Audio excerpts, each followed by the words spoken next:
We are a little over a week away from opening day in baseball, something that a couple of weeks ago we didn't think was going to happen, but it is here, and no better time to talk about it but with our special guest, Hank Indictor from the Hitting for the Cycle podcast, as well as Big Blue Avenue and others as well, and he's kind enough to join us here on Game On. Hank, welcome. How are you? I'm doing pretty good, guys. How about you? We're doing great. Thanks so much for joining us. So, you host Heading for the Cycle, which is going to be entering its second season now. And, you and I have spoken in the past before. We didn't think this was even going to happen this year because of the whole lockout bid. So you personally, how do you feel going into this season after the lockout? Is there still a little bit of a stain of the lockout in you going into this year? A little bit. I can't deny that because the way the whole negotiation stuff played itself out, that still doesn't leave a great taste in my mouth. But at the end of the day, to say that I am relieved that baseball is back would be the understatement of the year, because let's not forget, at the end of the day, I have to remember, I don't root for Manfred and the other big wigs in the front office. I root for the players on the field like the Mike Trouts and the Albert Pujols and pretty much you name it. So what was more entertaining to you, the insiders going in and out of the MLBPA meetings, or Rob Manfred practicing his golf swing and the AP camera catching him? Honestly, I think they were both pretty entertaining, but for all the wrong reasons, if I'm being honest with you guys. I think Manfred was entertaining because that idiot goes up to the podium with that little smile on his face, and he's like, "Oh, we're probably going to be in a lockout. We have to cancel some games. No big deal." And I'm like, just shut up. Just announce. And make no mistake, I'm not saying he's the main guy at fault, because at the end of the day, we know he sides with the owners. That's just the reality of the situation. The owners are the one that I think are the real people at fault. You can partially blame the players too, but at the end of the day, Manfred also knows he's pretty much out of a job if he doesn't sign with those schmucks. So there you go. Do you think though, with all the, we've spoken about this before, with all the optics of the 99 days with that lockout, whether it was owners or players or whatnot, that this is going to have a damaging effect on the sport? Yeah, and who knows how long it's going to take. It could be years before it's really resolved. And I hate to say this, but I feel like there's going to be a lot of stadiums that are going to take a long time to really sell out a game.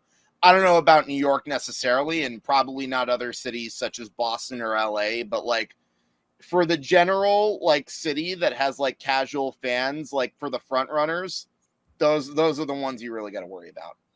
Now, one of the things I look at when they said some of the teams voted no on the salary projections and all that stuff, the Angels, and I look at Artie Moreno. I'm sure you saw that headline come out, and that was the oddest thing because technically you're in a market in Los Angeles. Did that confuse you when the Angels and Artie Moreno turned down the number?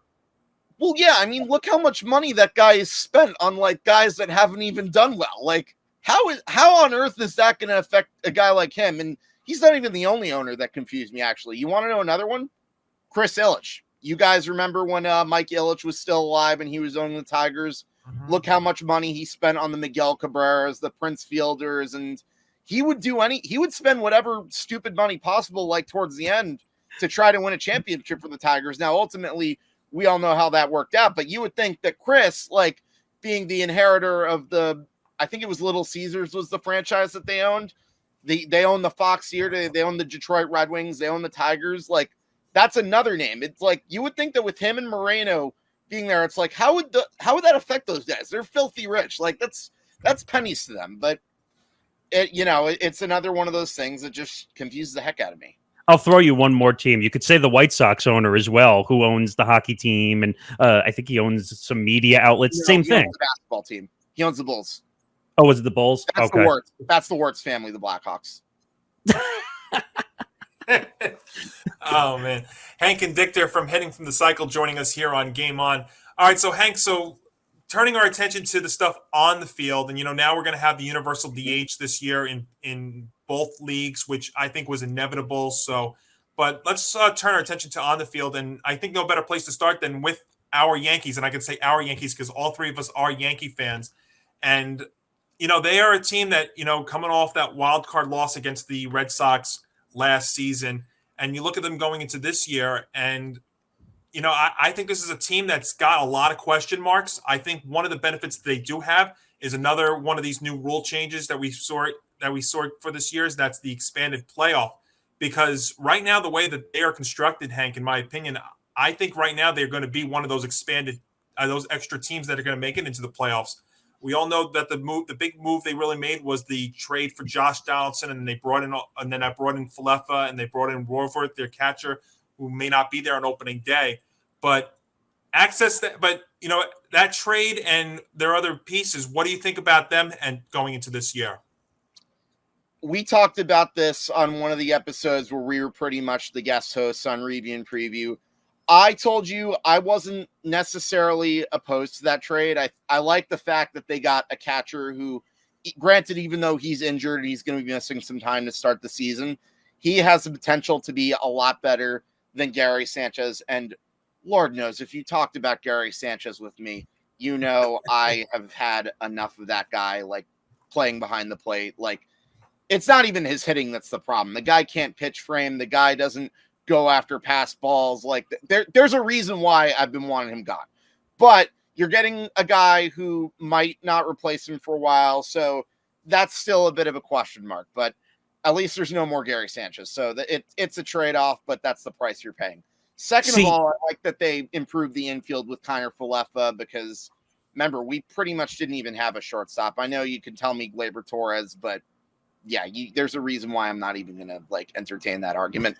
And getting Josh Donaldson, while that could be a good fit for a lineup, there's one concern, and that's his health. So if there's one downgrade, it's him. Defensively, it's him after Gio Urshela. But I don't really think the Yankees necessarily got worse. I mean, again, you don't have Gary Sanchez anymore. That's great, but where's your other catcher? And now you have an infield that's probably going to be better. You did improve a little bit defensively, but at the same time, you still have a lot of guys who are all or nothing home run hitters. So I'm pretty much expecting more of the same. They'll be just good enough to get to the playoffs, especially now with the expanded playoff format. And then once you see all these good pitchers coming up, that's where you start to feel scared.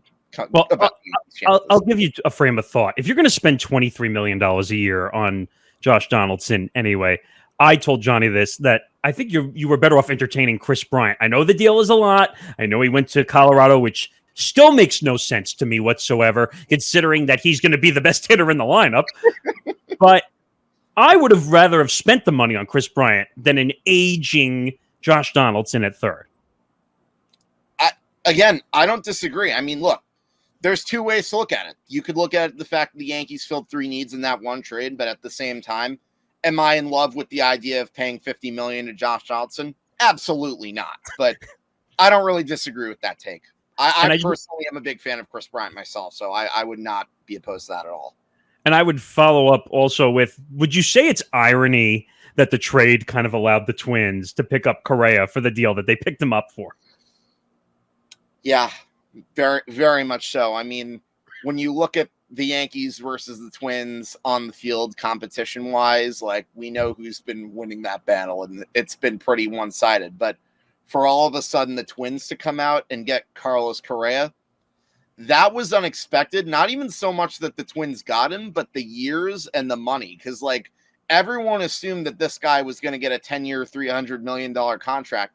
Now you're getting him for a 3 years, $105 million. Now, granted, we know there's opt-outs in that contract. So first 2 years. Yeah. For the first 2. So he might not even be in Minnesota for very long, but it's been a long time since the Twins have gotten a big name free agent. And the only other big name free agent that they got that I can think of would have been Jack Morris, who pitched 10 shutout innings, Game 7 of the 91 World Series. Absolutely. We're talking with Hank Indictor. Hank, speaking of Chris Bryant, and it's a good transition here to talk about Aaron Judge, because, there've been, we have been speculation that he's not vaccinated based on his comments, and now the news that came out this past week with New York City Mayor Eric Adams being lifted the vaccine restriction so he can play in home games, including the season opener on April 7th against the Red Sox. But as far as Judge goes, the big deal with him also is going to be that he's a free agent after the season. And just like Chris Bryant, He's going to be 30 when he enters free agency. So what do you think about Judge's future with the Yanks, not just because of the whole vaccine stuff, but because he is a free agent at 30 and the whole contract with him?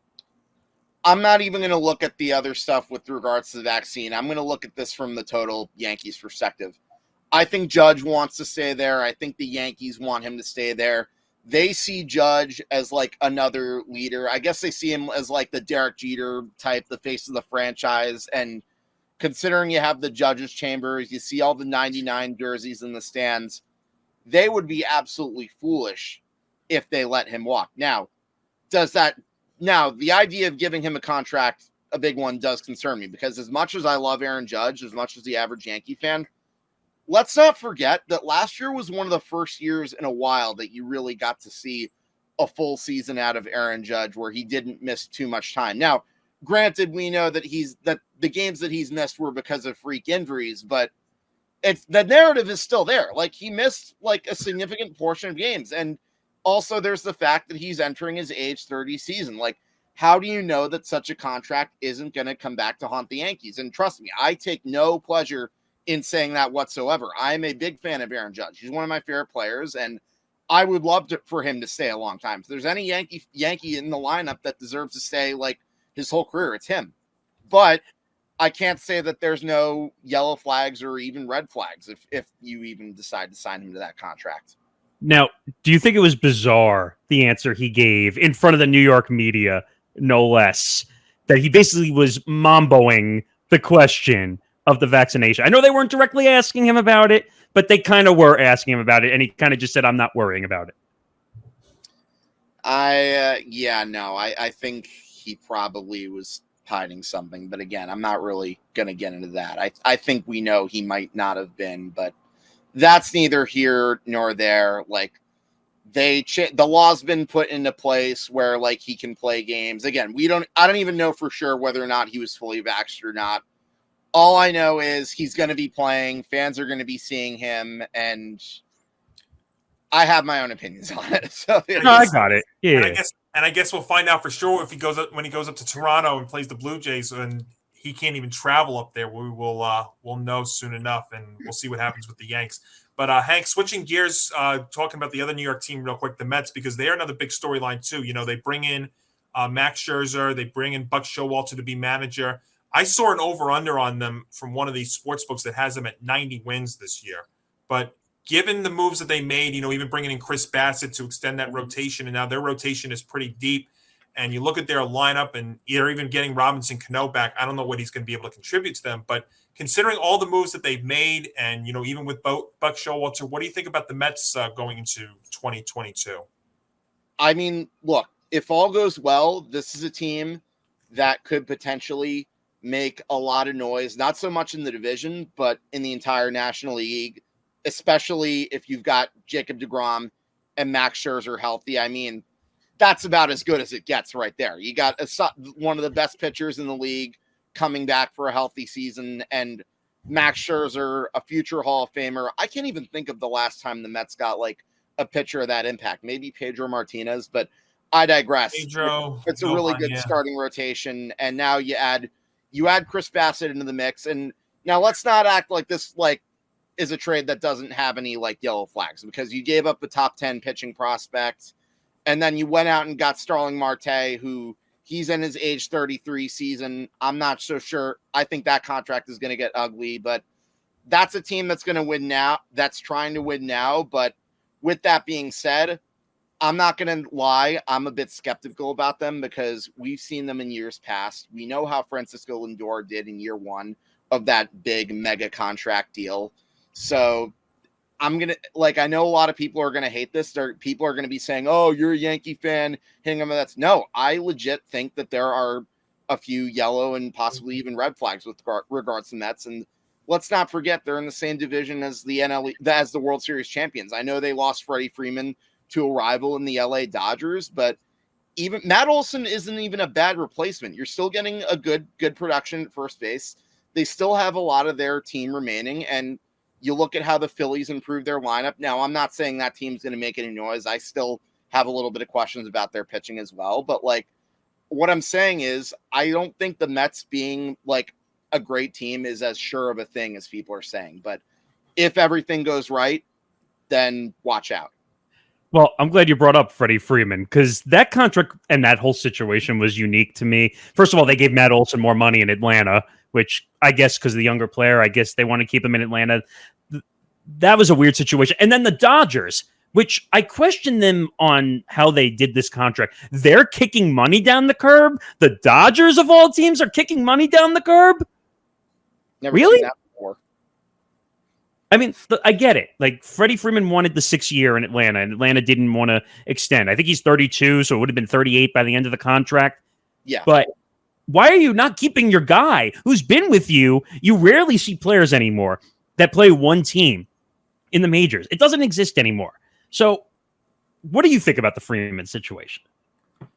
This is what I said when I did a few short videos with regards to the Matt Olson signing in regards to when Freddie Freeman went to the Dodgers. Like, I'm not against the idea of getting Matt Olson as a first baseman. Not at all. I think he's absolutely terrific. I think he's going to give you great numbers and some good pop in that lineup. The problem is you don't replace a guy like Freddie Freeman. This is one of the premier first basemen in Major League Baseball, and you're not even just replacing his bat. You're replacing the guy who is the absolute glue to both the clubhouse and like the team as a whole. This is a guy who will probably, in all likelihood, end up in Cooperstown. Even now, I still would imagine his number 5 is going to get retired by the Atlanta Braves, especially considering he contributed to a World Series. And after they traded for Olson, I said that the nightmare scenario would be if the Braves let him go to, say, the LA Dodgers. Because look, that's competition. That's a team that has been chasing you for the pennant for the past 2 years. And now you have a team that's already insanely talented, money-wise and roster-wise. Now you just got a guy like Freddie Freeman, and I don't care if he's going to be declining in the second half of that contract. They're always trying to win now. They're always trying to put themselves in the best position to win. How do you let that happen? Well, I don't get it. I want to follow up with one more thing as well, and I brought this up to Johnny on my show, Empty the Bench. The Braves were $100 million in profit over the last year, winning the World Series. Yes. How the heck, being $100 million in profit, you're going to act cheap against the Dodgers for the contract? Someone hasn't answered that for me yet because I don't understand what the answer would be. Right, and especially there's also the chance that you could have very well missed out on a potential like dynasty because you let Freeman go to the friggin' Dodgers. Like, and it's like, it just makes no sense. And if the Dodgers win 1 or 2 World Series championships because of this, then the Braves have no one to blame but themselves. Certainly. Hank Indictor from Hitting from the Cycle joining us here on the show. So, Hank, considering all of considering the expanded playoff now, you're going to have a couple of extra teams in each league. What do you think that's going to mean in terms of a World Series? Who do you think is going to come out of the American League and the National League playing for the World Series this year? Oh gosh, this is going to be a tough one. I think the Astros will probably still make some noise, but considering there's going to be a few guys that they're missing, I don't know if they're going to be the factor that they've been for the past few years now that they no longer have Correa, who I think was probably one of the guys that you could argue was the glue to that lineup. And you could very well see the Seattle Mariners ending their long playoff drought. They had a really good offseason.